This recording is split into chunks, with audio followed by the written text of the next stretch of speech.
Hello and welcome to Irish Football Fan TV. It's me, Polly, as always, and I'm here to speak about the FAI accounts. I was in attendance today for the press conference, and I suppose it kind of showed their the FAI board their time as FAI members, because originally the press conference was meant to be held yesterday, Thursday. Then it got postponed till today at 12. Then 2 hours before the press conference, everybody got an email saying that the press conference is going to be held at 1 p.m. So everybody turned up at 1 p.m.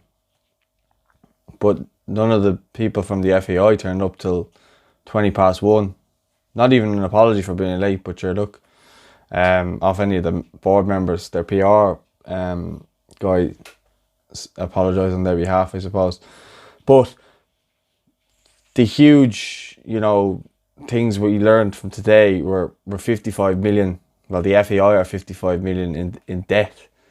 John Delaney walks away with 462,000 plus, while champions of the League of Ireland are getting 100 grand, and people are trying to save their clubs at League of Ireland level. Wasn't that long ago the women's team were sharing tracksuits and changing in airports, and John Delaney's off is flying people, delegates from UEFA over for his 50th birthday. Just an absolute gangster, and whoever was willing to be his crony, admittedly he helped us and the channel. He helped us get in with the media, so I was thankful for him for that. But other than that, I didn't really have anything to be nice to him about. You know what I mean? And I think a lot of people would be like that now. They'd be just like, why was I nice to him? And I'm not sitting here going, it's justified, because it's not. And I admittedly not know that now. He's ruined Irish football for, we've a debt from now till 2034 on the Aviva. We were told originally that was going to be cleared by 2020, which is a lot of nonsense, And if you think about it, if it wasn't for Mark Ty, following up on that case on the 16th of March, I did a video with Mark before. If you haven't seen it already, it'll be, it'll be somewhere there, either of the corners, it'll pop up. You can watch that, and he talks through how he chased John Delaney down, how he had to get in there, how he had to make the judge rule in his favour. Otherwise, this mess could still be going on. And I don't think enough people know or give that man credit, especially the younger generation who probably watch these videos more so, don't really know who Mark is, and should probably, if you're on Twitter, go follow him, because without him, stuff like this, it's you just see how much it's gone from disaster to disaster to disaster. It just gets worse. It doesn't come as a shock to anybody today, though, how it went, though, does it? I mean, everybody was more or less expecting it to be absolutely ridiculous. Not maybe as bad as that, but even still, and going forward, you're kind of thinking what do we? Where does the league go from here? Where do grassroots go from here? It's hard to kind of see. I spoke to Stephen McGuinness, and he said this. So I asked him for his thoughts. I sent him a message on Facebook, and he came back with, "Not much I can say, bar shocking. The lack of investment in the League of Ireland over the last 15 years, and then you see and hear the mismanagement of finances, which should have been invested in the game, makes fans, players and everyone else sick. Trust was put into the people at the top, and that trust was betrayed, and our game is stuck in the dark ages because of it. I can hardly speak, I'm so angry. The worst is people backed this regime." So that's Stephen McGuinness, who is the head of the PFAI. Stephen does great work for League of Ireland players, especially ones that are out of contract. At the moment, they have stuff keeping them busy in the off season, so they can keep fit, and then clubs will get them in. They're all free agents. They're all let go by clubs when they make sure that they get clubs. And he held a PFAI event recently with Ollie Cahill. They're kind of the two main guys, but he didn't really speak on it to anybody today, so it's kind of an exclusive. But yeah, you can see he's hurting massively, because up until recently, PFAI and the FAI didn't speak while Delaney was there. They had the same canteen, but they didn't use it. They weren't able to use it. So it was like a split. You can imagine going to work and that prick that you don't like is there, so you can't have your lunch there because he's there or she's there, whatever way you're looking at it. But it's just a shit show. And then I suppose kind of going through what we learned from today, which I think is really interesting.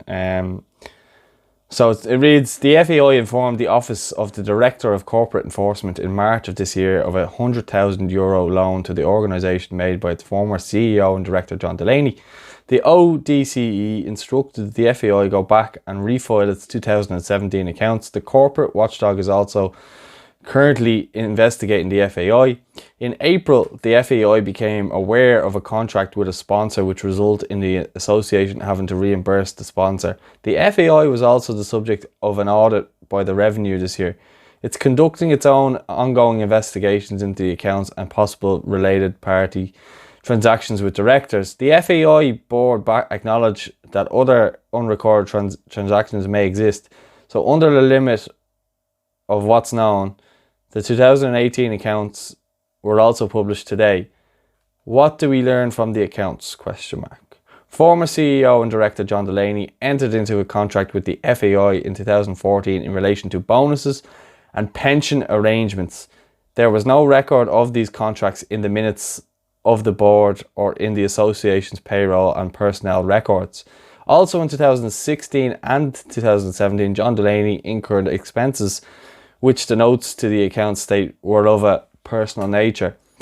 The contracts were worth $428,571 a year for a term of 7 years. In September, the FAI struck a settlement with its former CEO and director of €462,000.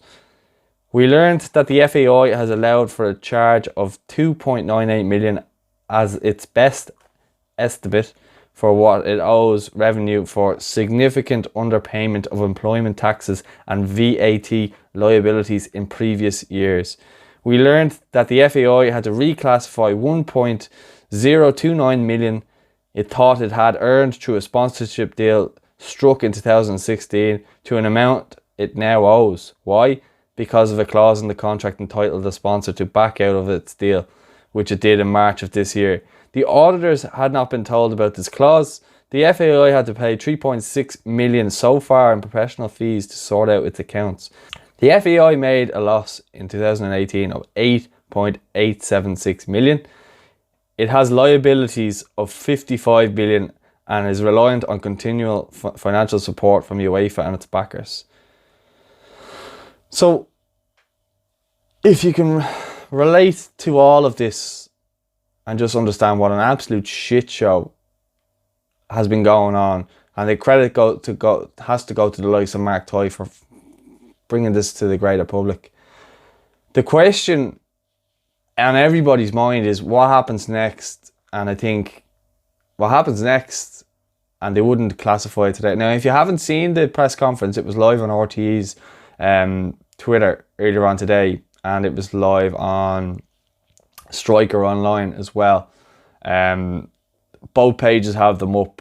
Striker Online, I think it has it on Facebook, and RTE have it on Twitter, so whichever your kind of preferred platform is, but it's definitely on there. But what we learned is that we're 55 million in debt. John Delaney got a payout of 462,000. The League of Ireland and grassroots level, nobody knows what's going to go on there. Lots of people in the FAI are going to lose their jobs. Lots of people who are good people. Lots of people who have helped us along the way grow as a channel, giving us access, you know. And it's a shame because, as well as that, well, we don't know this for a fact, but you know, there's people that club development officers, all these type of people could lose their jobs now who do great work. you know, with communities and stuff like that, they are going to lose their jobs. Then you have the actual coaches who are bringing players through. You look at how good our underage setup is starting to become, and now you have this, you know, paying managers, coaches. You know, it's very bleak, and you wonder, you know, they've 8 months now to find a sponsor, because the deal in July is gone. So the deal with 3 is gone. So they've 8 months to find a sponsor. There's all these things. I'm just trying to simplify it a little bit more for you guys in case you don't understand, because it is a lot to take in. So I hope this video has been of somewhat of information to you, without going too much of a rant. Because as I say before, I was one of those people who wasn't in the know, and I wasn't that educated about the subject. So I've gone through the lengths to educate myself. You know, there was so much stuff backed up through legal stuff and so on. You know, look, if I'm missing anything, let me know in the comments. Let me know your thoughts. Where do we go from here? Grassroots, League of Ireland, and national level, both men and women's. Where do we go from here? Because yeah, it's bleak. Let me know your thoughts in the comments. If you haven't subscribed already, please do, and I'll talk to you guys soon. Alright, thanks for watching.